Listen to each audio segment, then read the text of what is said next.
You're listening to Battlefield Banter, presented by Civil War Explained. If you could witness one event from the Civil War firsthand, fly on the wall, what would it be? That's what I just described. That one? You're talking about Lee has surrendered to Grant. The John B. Gordon is ordered by Lee to march the troops up to, and surrender by stacking their arms and standing there. And I can't imagine any Confederate soldier doing that, not crying. I mean, Our guest today, New York Times best-selling author Jeff Shaara, when I asked him, said that this is the spot that he would have loved to have been a fly on the wall if he could witness any event that ever happened in the Civil War. Now, I hope you enjoy this interview. It was an absolute honor. Jeff Shaara is my favorite author of all time. I'm so grateful to him. He invited me to his house. I was there for a couple hours. He showed me around. We did a nice interview. Wonderful guy. He has a new book coming out in November. It's called The Unfinished Work. It's a novel on Abraham Lincoln. I am certain that this is going to be a fantastic book, and I think you guys definitely need to buy it, especially if you are a fan of his previous books, or if you're just a fan of Abraham Lincoln. He does everything in his ability to get the history right and present it in a very, very entertaining way. Hope you enjoy, guys. All right, I appreciate you doing this with me. You want to tell everybody your name and what you do? My name is Jeff Shaara. I write novels, historical fiction, anywhere from the American Revolution right up through the Cuban Missile Crisis. So I sort of cover a lot of ground. I have done 7 books on the Civil War. So I'm assuming that a lot of people, whenever they talk to you or you talk to people, they're going to say that that they found you through your father's book, Sure. Killer Angels. So for me, it's actually the opposite. So I love The Killer Angels, one of my favorite books of all time. Gettysburg's my favorite movie. But I actually found The Killer Angels through Gods and Generals. I hear that, and when I started hearing that years ago, I was amazed. I mean, Right. people would come up to, because I'm used to people come up and say, "Oh, I love your father's book. Oh, what's this? Gods and Generals. Oh, I'll take a look." When they come up and do exactly the opposite, like they've been reading my stuff, and it's like, "What is this Killer Angels?" Like, oh, well, that's amazing to me. Right. Yeah, and the thing about it, and I actually recently, I've been reading too much nonfiction, so I just went back and reread Gods and Generals and Killer Angels. And there's one thing I've noticed is, it's going to sound strange when I say this, but I think you'll understand. There's a difference and a similarity in the writing style at the same time. So like your Gods and Generals follows a very similar format to the Killer Angels, but I can tell that it's 2 different people writing those books, and both are fantastic in their own way.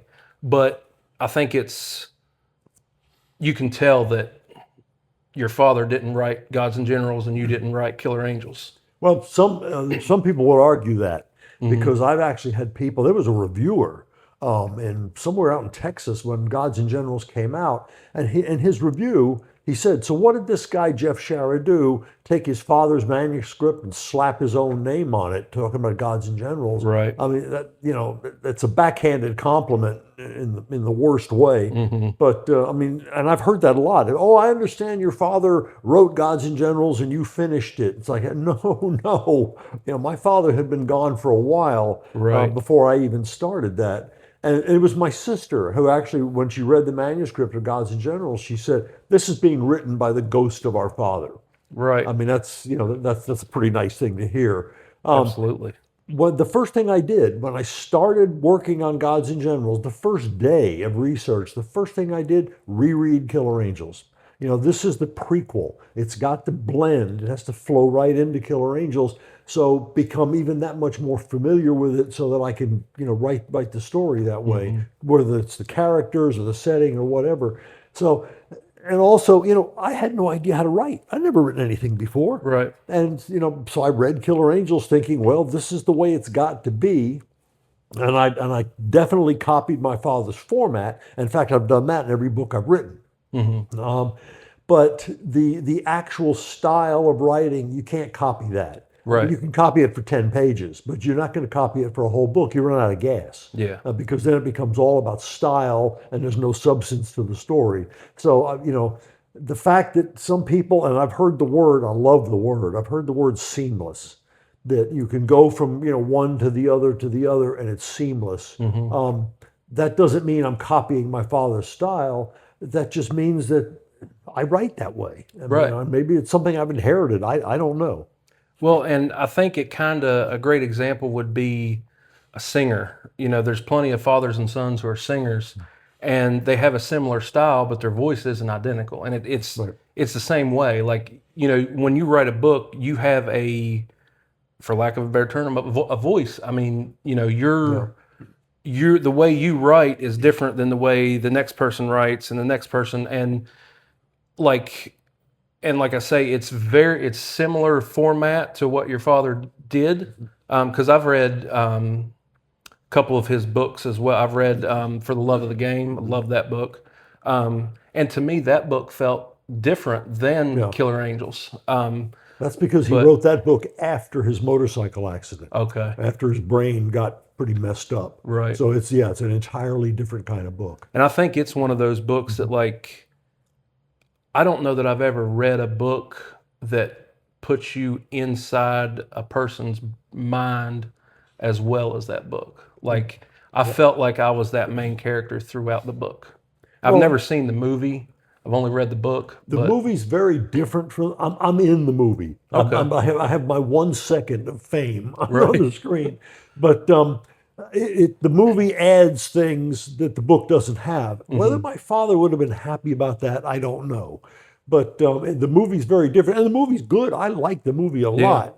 I've heard it's like I'm just not a movie watcher. Is my problem. I need to watch it, but yeah, I have heard that it's a very good movie too.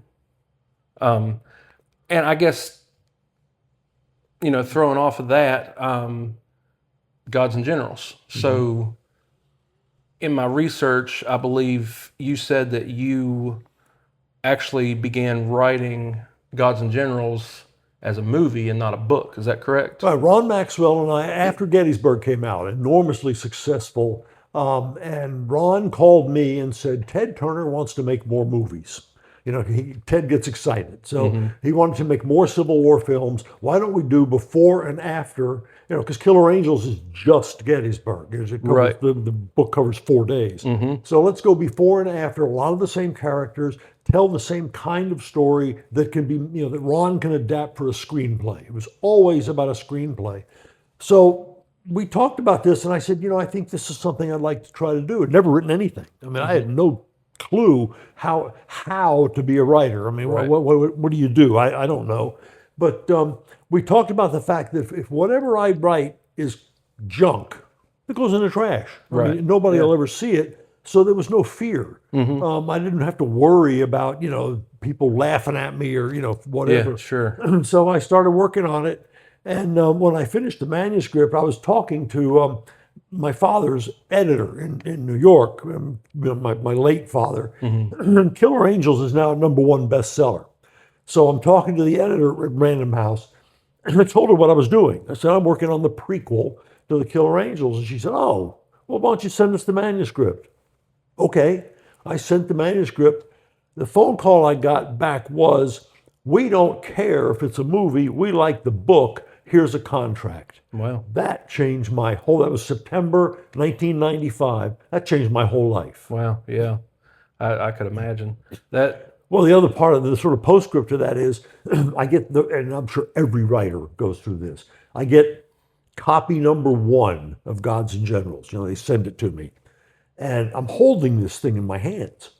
And the range of emotions about that, because of my father, because Right. It was unbelievable experience just to stand there and hold this thing and not even open it. I mean, just look at it and realize, Absolutely. here's my name here, and I mentioned my father in the acknowledgments.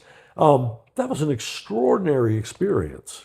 Oh yeah, I could just imagine. And I know too, like, anyone that I've talked to, Gods and Generals is a great movie. I love it. One of my favorite movies, probably behind Gettysburg.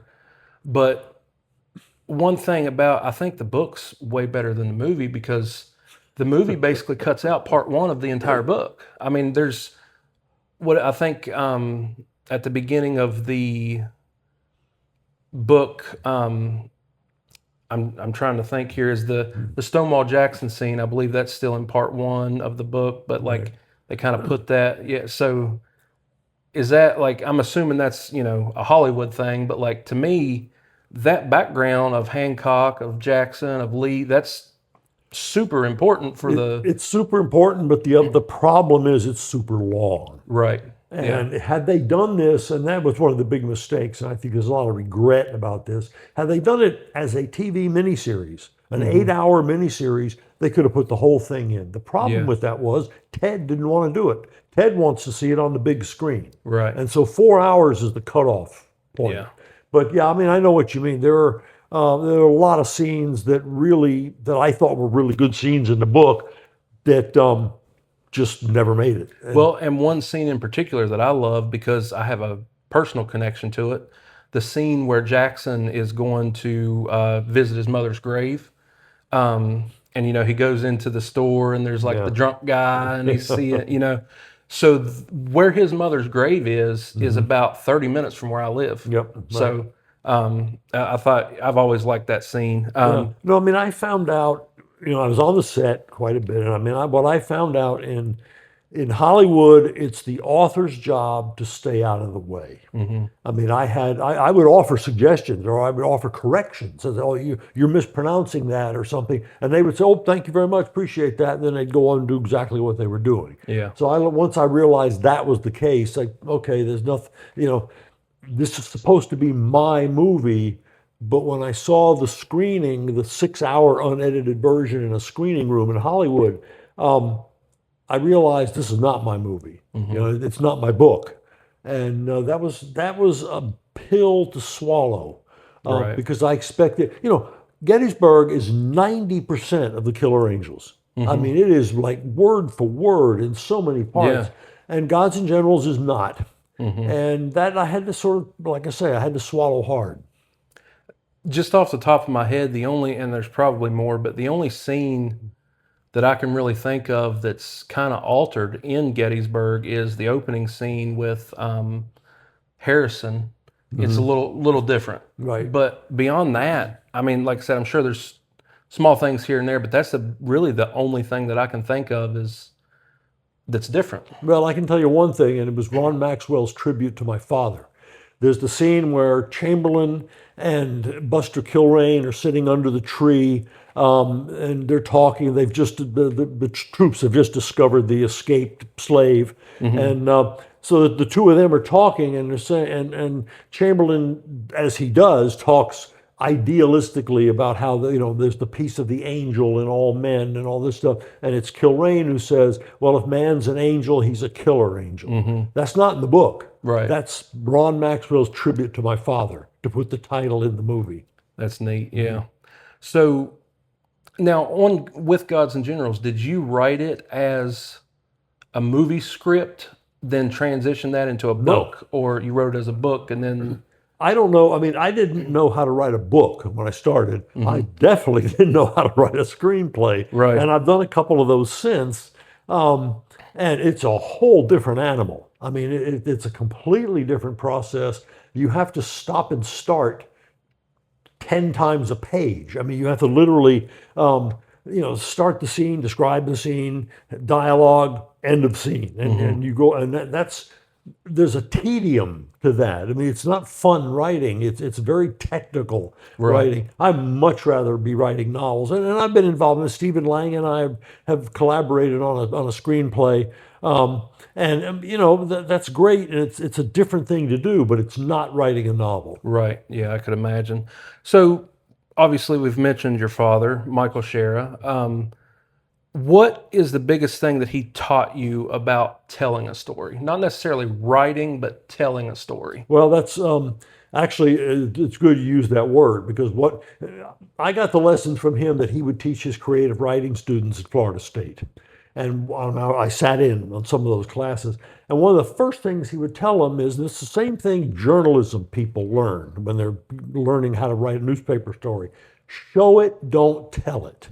Don't tell me that, oh, the hill was really steep and this guy had to climb up the hill and they were shooting at him. No, put me on the hill. Right. One of the reviews of The Killer Angels, I love this. Somebody said for the first time they realized what the Civil War smelled like. I mean, that's a fabulous compliment. Absolutely, But yeah. that's the point, is get there. So be inside the guy's head. What's it like for that guy going up the hill into the guns of the enemy, terrified out of his mind, watching guys on both sides of him fall? You can't just describe that. Get inside the guy's head. Have Absolutely. him describe it. And so I think that's probably the biggest lesson. The other one I get a tickle out of. He would tell his students, and he told me, if you want to be a writer, you have to employ the BIC method, B-I-C, butt in chair.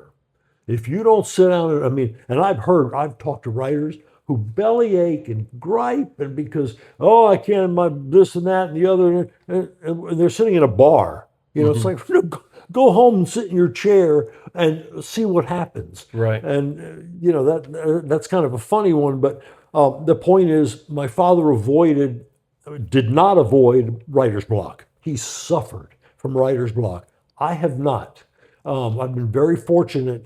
And what I've learned is sit in the chair and look at the screen and, write a sentence. Even if it's not a good sentence, just write it. It's and something. somehow the faucet turns on. Right. And that has happened to me so many times. And I know I'm very fortunate about that, and I don't take it for granted. Absolutely. So let's go back to 1990, 91 when they began work on the movie? 91, yeah. 91? 92, actually. 92, most of it, okay. yeah. So 1992, they're starting out, filming the movie. Did you ever think that you would be writing Gods and Generals and another, what is this, I believe your new book's 21, 22? Mm-hmm. No, I was on the set because I thought, my father had been gone for a few years, and I thought somebody from my family should represent my father. Right. We should be there. And so I went. I was living in South Carolina at the time, and I went up, and I wasn't there very long, but I was blown away, first of all, by the process of movie making. If you've ever been on a set of a movie, there's so much hurry up and wait. There's so many people running around who seem to be doing nothing. Right. And they're all getting paid. And all of that whole experience. And then they had lunch in the middle of a field, stubble cornfield, big tent pitched, and they were serving like a buffet lunch. And Ron Maxwell said, go get yourself some lunch. So I've got my tray of food, and I turn around, and I run into Sam Elliott and almost knock him down. And he's in full Buford dress, because that's what is being filmed that day. And I thought, oh, great. That's my first introduction to Sam Elliott, is to wipe him out. Right. But so it was the whole thing. I met Stephen Lang, I met Pat Fauci, I met Jeff Daniels later. And it was impressive. It was overwhelming in many ways. Imagine, yeah. And I wrote Ron a letter after that. I went home, and I sent him a long letter thanking him and sort of describing what the experience meant to me and my family and all of that. That letter, which I still have, Ron took, and I didn't know this at the time, he took that letter, and when we started talking about writing a prequel, doing a prequel, who was going to write it? I didn't know. And Ron said it was on the strength of that letter that he wanted me to do it, that he knew I was a writer. Yeah. I didn't know I was a writer. I had no idea. Maybe it's just a hereditary thing. Maybe. So transition into my next question then. When did you, which one of your books did you begin to feel like you're writing your story, or I guess you're writing as Jeff and not as your father? And not as the sort of tag along to Michael Shaara. Yeah, I can tell you exactly. It was my first book on the American Revolution. Okay. Rise to Rebellion. We finished the Civil War. I mean, I finished Gods and Generals and Last Full Measure, so we created the trilogy around my father's book. And then Gone for Soldiers, the Mexican War story, I wrote that because, number one, it was fun. Nobody knows the story. And so much of the research came from researching the Civil War. Right. Longstreet and Grant, all these people, they all talk about Mexico and what it was like. So I put that book together, and it was a lot of fun. But then my publisher and I, we didn't have a clue what we were going to do next. So I thought, maybe I should go check and see if there's something interesting in the American Revolution to make the same kind of a story. And I started researching it, and wow, yes, there is. And Absolutely. so I did a 2-book set, but I remember when Rise to Rebellion came out, that was my 4th book. And the same thing I described before about holding the book in your hand and just looking at this thing. And I realized that's my story. My father had nothing to do with that. Right. And so from that point forward, I identified myself as a writer. Before that, I had a tough time doing that. In fact, when I would tour, the publisher used to send me out on 35-city book signing tours. And I would stand there and I would hold up, Last Full Measure or something and say, this is because of my father. And it was always about my father. A good friend of mine in LA, I was out there doing an event, and we went to dinner afterward. And he said to me, I'm kind of tired of hearing about your father. I really kind of want to hear about you. That sort of threw me for a loop. But when Rise to Rebellion came out, I realized, okay, yeah, this is about, this is something I did. This is not because of my father. So as far as researching, obviously I know you probably, I'm assuming, and correct me if I'm wrong, you probably spend more time researching than you do writing. So what is your process when you research? Well, first of all, I cheat, because what I do is I pick up the most famous, most well-known, most prestigious biography or history, actually historical nonfiction by somebody famous. And first thing, I don't read the book. I go right to the bibliography in the back. Because that tells me, there will be everything listed about that subject or that character. That tells me what I need to read. To read the same thing this guy read. And so then from there, I go online. There's a wonderful website, alibris.com, all rare, out of print, used books. And you can find treasures on there for, $3.95. It's amazing. And I'll go and I will accumulate 40 to 50 books for every book that I write. And then sit down and start reading. Read the history first, get the facts straight. Get the timeline straight, then start picking up the memoirs and, figure out who the characters are going to be. And then, find, Ulysses Grant's memoir, for example. I have the first edition of Light Horse Harry Lee's memoir, written in 1812. This is Robert E. Lee's father. But he's the cavalry leader under George Washington. Lafayette's memoir. On and on and on. The point is, I don't read modern biography or modern history. No, nothing wrong with that. But that's not what I need. I need the voices. I'm in the heads of characters. I'll say this, I've said this many times. Somebody said to me, how dare you put words in the mouth of Robert E. Lee? Okay, challenge accepted. Right. If I dare to use those words, they had better be the right words. Right. They had better be accurate to the character, because people care, and people will know. And if you use anachronisms, you have him say something that didn't exist for 100 years. That's cheap, shortcut writing, and I just won't do it. But to get into the heads of the characters, diaries, letters, collections of a memoir. If somebody, not everybody wrote a memoir. George Washington didn't write a memoir. Lee didn't write a memoir. But so you have to get the memoirs of the people around them. And Walter Taylor, for example. Yeah, exactly. Walter Taylor is a good one. Moxley Sorrell is a good one for Longstreet. And also, I'm glad I mentioned Longstreet. Some of those memoirs are problematic. Longstreet wrote his memoir 30 years after the war, when anybody who could argue with him was dead. Yeah. Well, that's convenient. You can Right. say anything you want. Yep. But so you have to be a little careful that, not everybody tells 100% truth in their memoir, but that's the gist of it. It has to, and all that has to happen first. I know people that will write research. No, that would drive me crazy. So I do all the research. I make notes. I keep a notebook. And the notebook stays right on my desk when I'm working, so I can, can look at what date did something happen or so forth, and I can get that right. Again, people care. Don't play fast and loose with history. Don't be sloppy with history, because you'll get hammered. And every now and then I make mistakes, and I know that. I mean, I've made a couple of beauties. And what people don't realize is I write it. I have my editor reads it. His senior editor reads it. There are two copywriters that read it, and then a copy editor. The copy editor is the person that puts all the commas in the right place. It's not just me. I mean, it's all. So if we miss something, and we miss something almost every book, everybody missed it. Right. And so Yeah. I'm always impressed when somebody writes me and says, "Oh, you got this wrong," and I go, "Whoa, yes, you're right. I got that wrong. We all missed it." So Yeah. it happens. And you're human, they're human. Humans make mistakes. Right. It's going to happen. So let's exclude Grant's memoir, because I think that's probably, most people can agree, that's probably the best written memoir.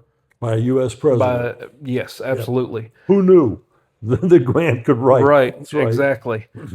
So excluding his memoir, what would you say is the best written firsthand account that you've came across in your research? Ooh, there's probably a lot of them. Well, I'll tell you one. It's kind of off the wall. When I did the Mexican War book, I found the memoir written by Santa Anna, Okay. Antonio Lopez de Santa Anna, the bad guy. Yep. And it was only translated into English in 1988. It's called The Eagle. Okay. And I didn't know how to portray Santa Anna. I mean, this is the same Santa Anna at the Alamo, but this is not the Alamo. This is 10 years later. And so I can't just write him like he was at the Alamo. And I found this memoir, and it's hysterical, because he takes credit for everything that goes right. Then he casts blame for everything that goes wrong. And he's almost a cartoon. And so that was kind of fun. I enjoyed that. There is, when I did this is really off the wall, I did my World War I story, the Flying Aces, the Lafayette Escadrille, which is just a magnificent story. Raoul Lufberry, who's one of the greatest aces that this country has ever had, that nobody ever heard of, because he doesn't survive the First World War. But there is a memoir written by a guy who was there were only 37 pilots in the Lafayette Escadrille. After the war, it's like hundreds of guys say, "Oh yeah, I flew the Lafayette Escadrille." No, you didn't. Yeah. Here's the list. There's 37 guys. And one of them, he wrote a memoir, and it's beautiful. I mean, this is what it's like to fly, a biplane with a machine gun mounted in front of you, screwed into the biplane, or have the machine gun up here on the top of the wing that you have to stand up to reload it. And I mean, it was primitive. All of this was primitive. And, think about it, 1917, 1918, the airplane had been invented 15 years earlier. The Wright brothers flew the airplane 15 years. That's it. Yeah. 15 years. And now we're using them as weapons. We're using them in war. Yeah. That whole thing, and reading that memoir, what it was like when you think you're going to die. One thing, I love this. They didn't realize that when you because nobody was ever up 15,000 feet in the air. They go up in the air and they realize, hey, it's cold. And suddenly they're having to wrap their feet and all this kind of stuff, because nobody had any idea that when you get up at altitude, it is freezing. Little things like that. I mean, I get the biggest kick out of that. Yeah, well, and it's funny you say that, because that's one of my favorite books that you've ever wrote. One of my favorite books in general. Thank you. I'm very fascinated. I'm into the Civil War more than anything, but I've always been really fascinated with World War One because I know they're not the same, but in my eyes, the way I see it, World War One is almost like the Civil War, but with planes. In a way. I mean, technology is advanced by 50, 60 years, more advanced guns, but it's very similar. Like, you don't have radios and Right. satellites, and you know what I mean? So, Well, there's one very distinct similarity between the two. I describe it, and a lot of other people describe the Civil War as a bridge through time. Because from the time of the American Revolution, War of 1812, when you get to the Civil War, the guns are better. The muskets can, have a rifled musket now that can shoot 300 yards accurately. You've got the artillery is better. I mean, that, and the soldiers are the same. And right. the officers are the same. The officers learned at West Point Napoleonic tactics. They're fighting the way Napoleon fought, 70 years earlier, and that doesn't change. So what happens? A lot of guys die. Yeah, absolutely. Well, when you get to World War One, there's another leap, and the leap is the machine gun. The Germans figure it out first, and so they when the British and the French are doing the same thing they always did for 2 centuries, is get up and run and charge lickety split right into the enemy. When the enemy's got the machine gun, and the other thing, the French are on horses. When at the beginning of the war in 1914, the French are riding into battle on horses with ribbons flying and flags and all this glory stuff into the machine guns. Horses don't do well with machine guns. Yeah. And so that changes everything. The same way the rifled musket and the artillery in the Civil War changes everything. Yeah, and that's a very good point. I never thought of that, but that's dead on, absolutely. And then going back to where you talked about Gone for Soldiers, love that book too, because I had read, the name is it's going to pass me by here, The Training Ground. I forget who wrote it, but it's basically, it kind of follows Grant, Lee. I want to say, it's been so long since I read it, but I want to say it follows Longstreet, maybe Pickett a little bit. But anyway, it's basically just talking about how the Mexican War was a training ground for these guys. Absolutely. And so I found that book, Gone for Soldiers. I didn't even realize that it existed until about 2 years ago. And I found it and I was like, wow, this is so, and I read it, and I love that book because I didn't really know much at all about Winfield Scott at that point. Right. Most people don't. Yeah. And so, I mean, other than just where the little bit that he factors into the Civil War with Anaconda Plan and all that. But I thought that was a great, great way. And then transitioning back to what you said about Santa Anna, I think, in my opinion, people might tear me apart for saying this. It is what it is. It's my opinion. Santa Anna is a lot like Braxton Bragg in the sense he wants to take glory.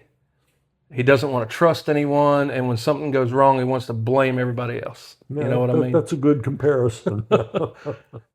So whenever you write, I'm assuming you probably like to visit the places that you're writing about. Yeah. What is a battlefield that you've went to that's maybe you had this opinion of it when you first started your research process and you went to it and it completely changed what you were going to write or your opinion on that particular place? One comes to mind immediately. That's Shiloh. Okay. Shiloh, it's in the middle of nowhere, south central Tennessee. I recommend it. I mean, people always ask me, what battlefields would you say I should visit? That's one. The beauty of Shiloh is it's pristine. It's 95% as it was in 1862. And the reason is, the reason it's not developed, there's no threat of development, is nobody wants to live there. Right. I mean, it's really in the middle of nowhere. But it's the trees, where the trees are, where the fields are, all of that, identical. And so you can really get an accurate feel for what it was like. And when the Confederates went under Albert Sidney Johnston, I mean when they surprised the Union troops, you can see exactly how it happened. And so that was, and I wrote that book, A Blaze of Glory, and that book was helped by going to the battlefield. The other one is not. I guess I could describe it as a battlefield. The other one's Pearl Harbor. I was going to do a book on Pearl Harbor, and I had not been there, and I went and actually the park ranger, the chief ranger there, chief historian, wonderful guy, took me around. We went out to the Arizona Memorial and standing over this big white structure that sits on top of the Arizona. And you stand there and you look down in the water, and there's the gun turret, and the oil, the black oil, is bubbling up like here, there. The myth of the myth, the legend of that is when the oil stops, the souls are at rest. Take that as you will. Right. But to stand there and look down and see the oil coming up, and then there was a group, people, and a docent. The guy was giving a lecture, nice old guy, talking about so forth. And he asks the crowd, he says, everybody has their reason for coming here. Does any of you have a particular reason? And this elderly woman says, there's a picture, a photograph of me down there. Wow. Her sweetheart went down with the ship. Holy cow. I mean, you don't have to hear much of that to be inspired to tell that story. Yeah. And that was a huge surprise, and I think it made for a better book. So let me ask you this, just on a personal curiosity level. The story you're talking about with the oil, was that kind of what inspired the scene where after the main character there's swimming through the oil? And well, that's accurate. I mean, that's no, I mean, because you're talking about there was this much oil on top of the water, because the oil doesn't sink, and these guys are trying to swim through it. Of course, the guys who couldn't swim, they're dead. Right. The other thing is the oil was hot. And so, these guys are getting burns all over their body. Yeah. I mean, the whole thing was just, and it's not just all about airplanes and dropping bombs. I mean, there's so much more to that story. And once I learned that, like I say, I think it made a better book. Well, and I think that, and you've done this in other books too, but I think that one in particular too is a great example. Like, you don't start on December 6th. Like that book starts like a year before, right? And tells the story through different eyes, like you do in much of your other books. But it's not just, hey, these planes came and dropped some bombs. Like right. You go back like a year, maybe more than a year. It's been a little while since I've read that book, but you're telling the story from both sides leading up to it, and that's what I think is really good about all of your books. Is Pearl Harbor, for example, you're not just telling the American side, you're telling the Japanese side too. Well, that's, my father started that with Killer Angels. I mean, if you pick up Killer Angels, you're going to find out immediately there's no bias. It's, you've got Confederate characters, you got Union characters, you have equal weight in the story. And that's, my father set out to do that. He did not want to get accused of bias. It's still accused of bias, but that's bogus. Yes, I agree. And in every book I've done, you get the other side. Whether it's the American Revolution, you get the British. World War I, you get the Germans. World War II, you get the Germans, and also the Japanese. All the way through my last book, The Shadow of War, the Cuban Missile Crisis, you get the Russians. Yeah. I mean, you need to have Khrushchev's point of view. So there's no, I hate to put it this way, but there's no rah-rah USA. That's not the way I write. Here's the story from both sides. You judge. You decide who was right and who was wrong. Historically, we know who won. We know who won the war or whatever. But you need to know all of it. You need to know both sides. To me, that makes it much more interesting to write. And I think it makes it much more interesting to read.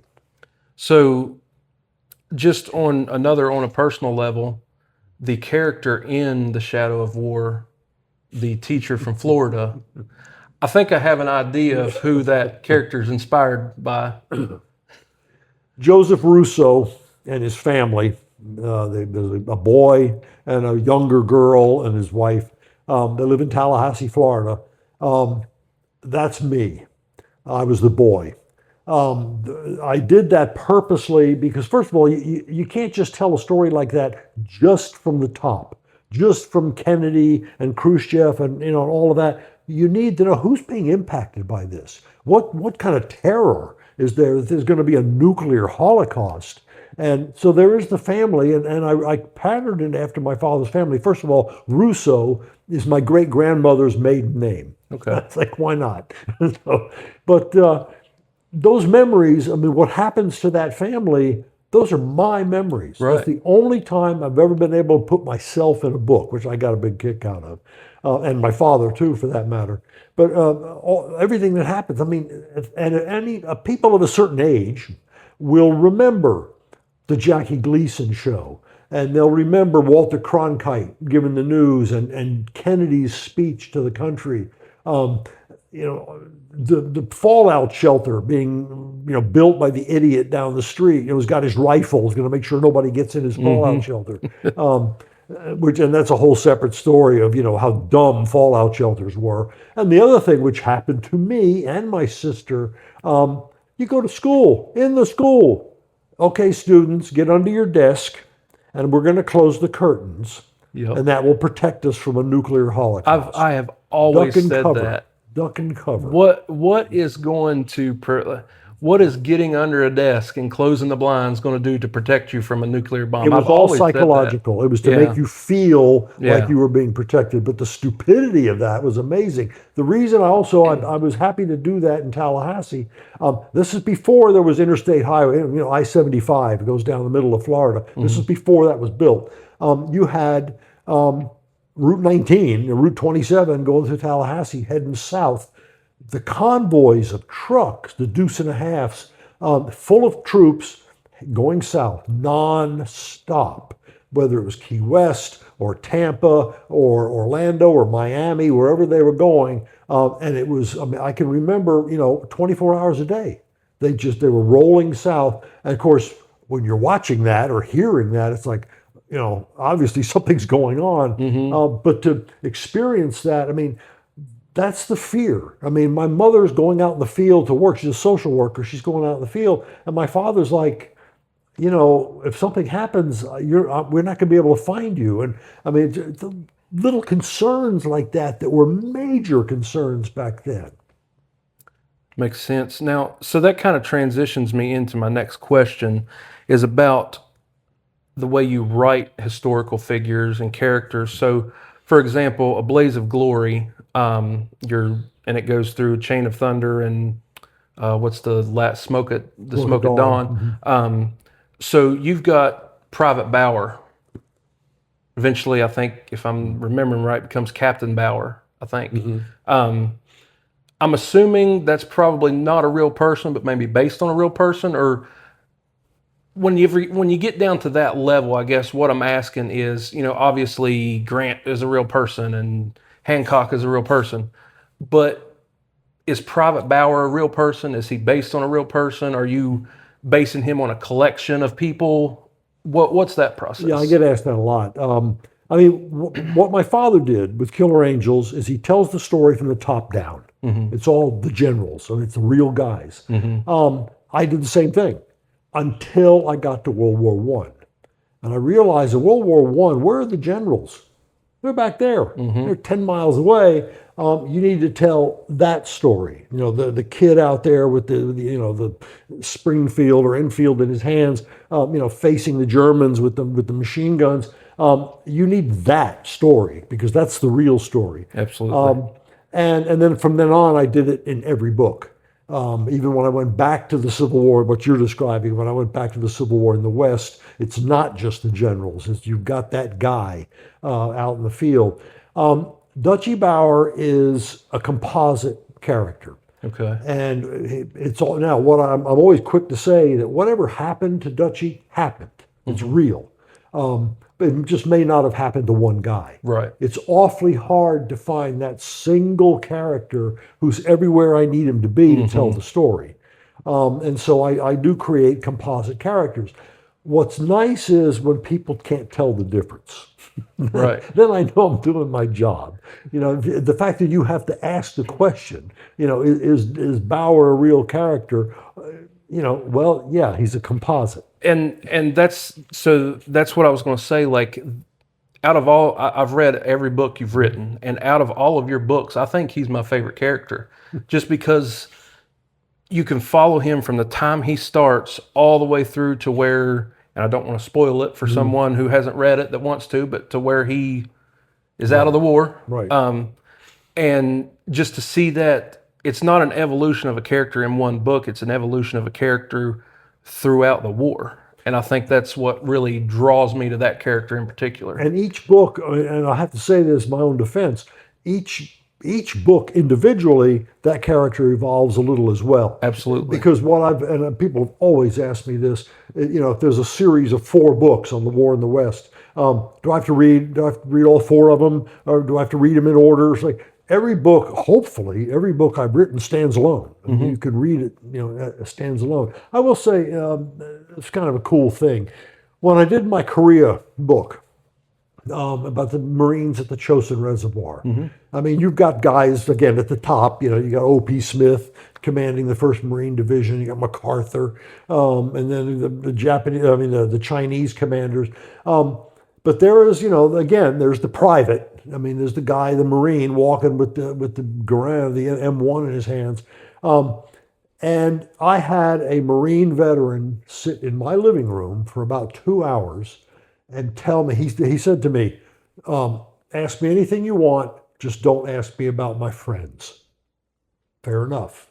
So we talked for 2 hours.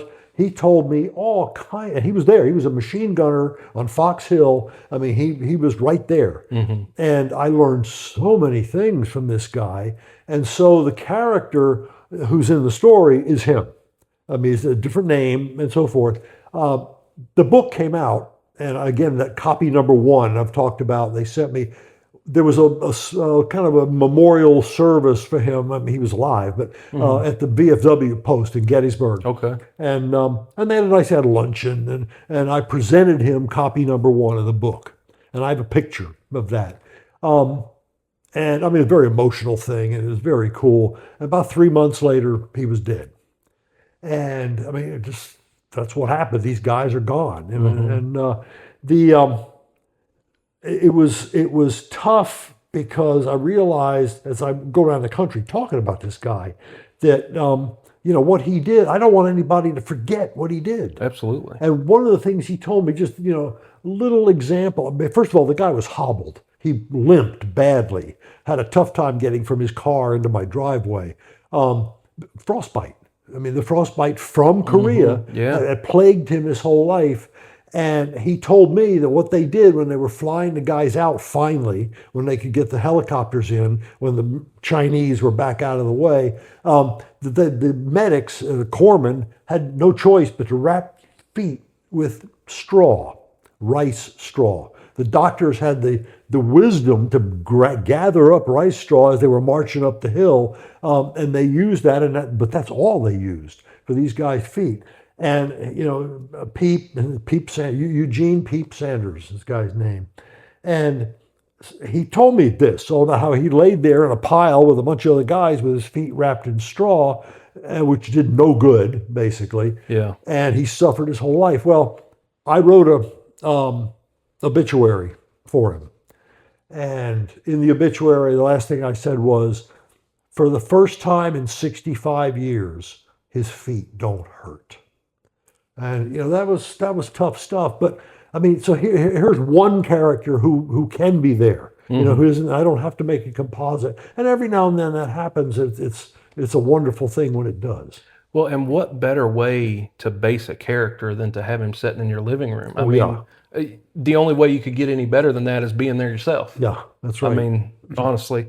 So I want to ask you about The Old Lion. So one of your more recent books. So it's a little different, obviously, than most of your books in the sense of it's just Teddy Roosevelt. Right. It's not, people around him. So what inspired you to make a transition into writing from the perspective of one person as opposed to telling his story through other people around him's eyes? I have a new publisher. Okay. I left one, and the one was having some problems, and I went to this new publisher. We started talking about how can we change it up a little. First of all, I've kind of, I mean, this is silly to say, but I've kind of run out of wars. But yeah, there's Vietnam and there's the Gulf War and all that, which I'm not going to get into. But okay, I've done. I mean, how many more books do I need to do on the Civil War? I did 2 on the American Revolution. That's really enough. And so that's the way I was thinking. And then, of course, we started talking about, my editor and I started talking about a single character, and we agonized over who that character should be. Mark Twain, Henry Ford, Thomas Edison. I mean, who would make an interesting story? And then it was obvious, that it had to be TR. And he's a fascinating character. Absolutely. I had so much fun with that. I love that book. Honestly, that's probably my favorite book that you've written. I mean, I don't think you've ever written a bad book, but if I were to choose one that I would only be able to read that the rest of my life, it would probably be that one. Just because of what you said, is how interesting of a guy he is. I mean, this dude is getting in bar fights in North Dakota or whatever. And then 20 years later, he's president of the United States. Right. I mean, yeah. What's interesting, I'll go on a limb here. What's interesting about Roosevelt, first of all, this book is not a biography. Mm-hmm. This is not nonfiction. It's a novel because you're with Roosevelt, and without explaining it all, it works as that way. But he probably the least interesting time of his life is his presidency.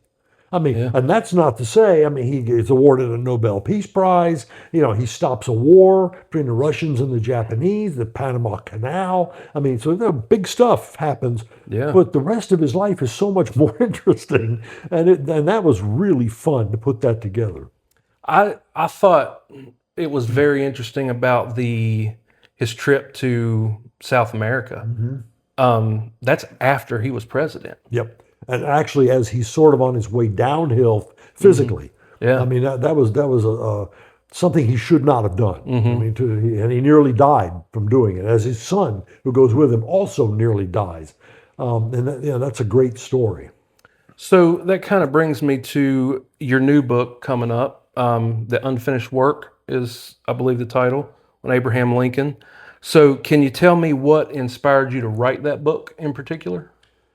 Again, searching for a character, and Lincoln was, I will say exactly, Harold Holzer, who is probably the #1 Lincoln scholar in this country.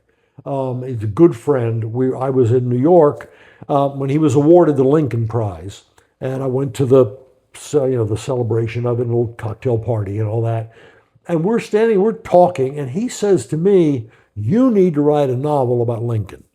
That you need to have Mary, and you need to have Seward, and tell the whole story, because nobody, not since Gore Vidal 30-40 years ago, has there been a well-known novel about Lincoln. Now, I'm not going to say there was none, because I'll get people saying, "Oh, I wrote one," Yeah. But we need that. Harold was very explicit about that. I dedicated the book to him because for that very reason. But so I went and I sold the idea to my publisher. They thought it was great. And again, we went through what other individual character would be interesting enough to do in a book. How can you beat Lincoln? Right, absolutely. Lincoln's the guy. And so I started doing the research. In fact, over there, I have the stacks of books. Oh, yeah. That's my research on Lincoln. Yeah, wow. And the problem was, okay, where do you start? And the logic of where you end is not what we do, not what I did at all. Because you would assume it's going to go to the end of his life. No, it's not. And I do that for a specific reason. But where do you start? I'm not starting with a log cabin in Kentucky. Again, this is not a 2,000-page biography. So it has to start someplace that makes sense and then have the story, instead of his life being this, it has to be this, but it has to make sense of why it's this. So far, and I will say this, Ken Burns gave me a huge quote to put on the cover of the book. I mean, that's about as good as it gets. Absolutely. And we've already gotten a couple good reviews. The book comes out November 10th, and I'm really excited about this. It's funny, one of the first things I'm doing in November is I'm speaking at the Lincoln Forum in Gettysburg. The Lincoln Forum, that's about 400 people who are all Lincoln experts. And I'm going to stand up there and I'm going to tell them about my book on Lincoln. And if you think I'm not intimidated by that, you're crazy. I think that would be like me coming in here and telling you how to write a book. Yeah, maybe. Yeah. So let me ask you this then, and it may be Lincoln, but if it's someone else, tell me, what historical figure would you like to just be able to sit down and have dinner with? Benjamin Franklin. Great choice, yeah. Yeah. I mean, that's one. The other one's TR. Yeah. So I would ask Roosevelt the question, why didn't you run for president in 1908? You could have. It was legit, and you just decided not to, and you let Taft, and Taft turned out to be a terrible president. And I think that's one thing a lot of people don't realize is Roosevelt was only elected one time. That's right. He basically almost served 8 years, but it was because of McKinley. Yeah, that's right. Let's exclude Lew Wallace from this because we know that he wrote the most successful book of the 18th or 19th century. Yeah. What Civil War general do you think would have been the best storyteller? Oh, probably, and this is going to seem like a too obvious answer, but it's probably Chamberlain. I mean, Chamberlain was a master of words. That's what he did. He taught rhetoric and languages and all kinds of stuff at Bowdoin College.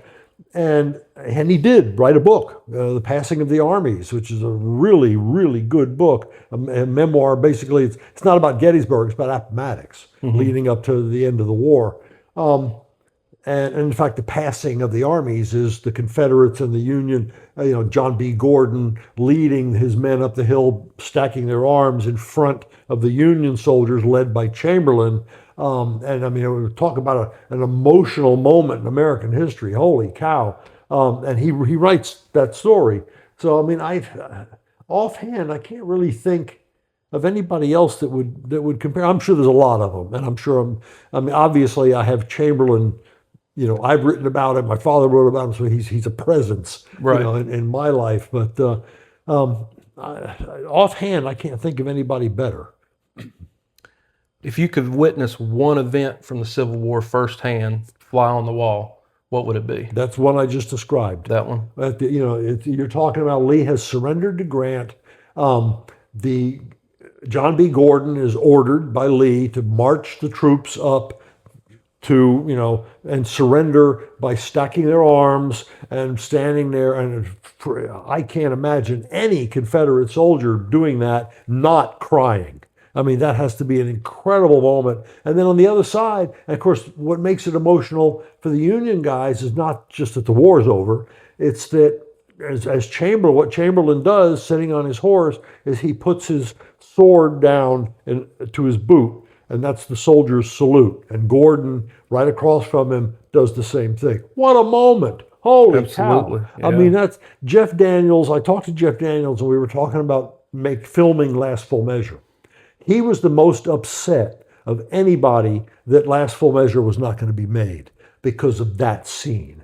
To imagine being an actor to play that scene. He was so looking forward to it. Yeah, that's a moment. I think I'm probably up there on the list too of people who are upset that movie wasn't made. There are a lot of them. So we kind of touched on this already a little bit ago, but is there any era or particular event that you haven't written about that you would like to possibly do something on in the future? There's an internal argument going on about Vietnam. My publisher does not like the idea. Apparently, they're a publisher. Well, what do I know? Vietnam books don't sell. Okay, I'll take their word for it. but I've talked to so many veterans who guys have sent me stuff. So I've got this fabulous collection. And then I got into it. I mean, I got excited and I started doing some research. I read about 10 books or so, and I realized every book is the same thing. Every book is, our guys did the best they could do. We had a hero, and this guy was killed. And we did the job. And then the next day we give it all back to the Viet Cong.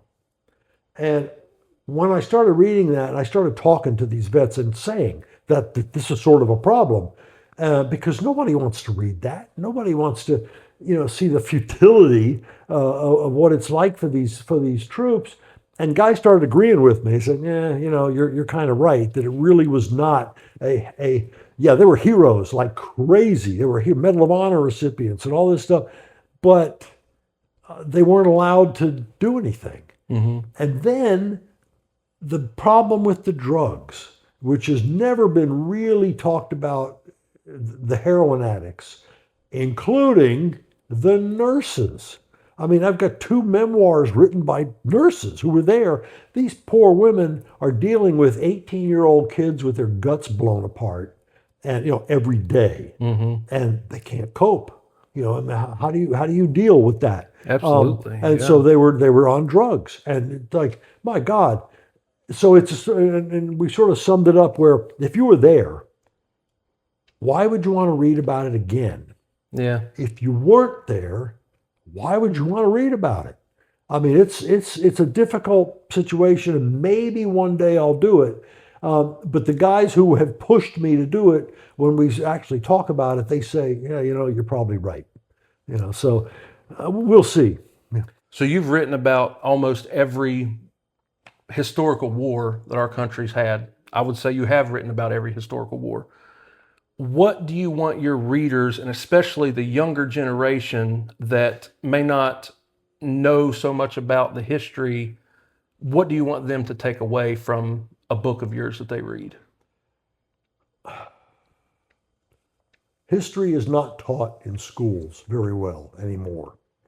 I don't know for a fact, but I'm pretty sure that you ask the average 8th grader, tell me about World War I, you're going to get a blank stare. And God, that's a tragedy, because that's, these kids, and whether it's college age, and I don't know where the cutoff is, but these kids, they're going to grow up and they're going to have no idea where we came from, or what went into creating this country. And that is such a tragedy, because, well, I don't know what the end result of that's going to be, but it's not going to be good. I agree. And if I write a story, and I've had teachers tell me this, that if you give a kid one of my books, or anybody's novel, but you give them a novel and there's a character in there they get into, they identify with, they don't even realize they're learning the history, because they're into the character. That's great. And when I started hearing that from teachers, that really added to the responsibility. Get it right. Don't screw around with history. If teachers are using my novels to teach history, they have to have faith that the history is accurate. Absolutely. So, I mean, I really focus on that.